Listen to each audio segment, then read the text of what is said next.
everybody, and welcome to Soul Wonderland. I am your host, Soul, and today we'll be taking a look inside at My Hero Academia Season 2, Part 1 on Blu-ray. So there's the cover, the spine, the back, and the other spine. Take the slipcover off.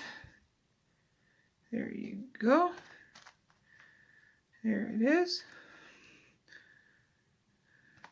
Then you open it up, and you guys can have this. This is the digital download code for Funimation. First come, first serve.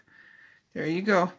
And then you get disc 1, which has episodes 14 through 21 and extras. And some cool design on that side. And then you get Blu-ray 2, which has 22 through 25 and extras. And then you get the DVD. DVD again. And then you get the continual artwork. So that has been My Hero Academia Season 2 Part 1 on Blu-ray. Thank you and have a wonderful day.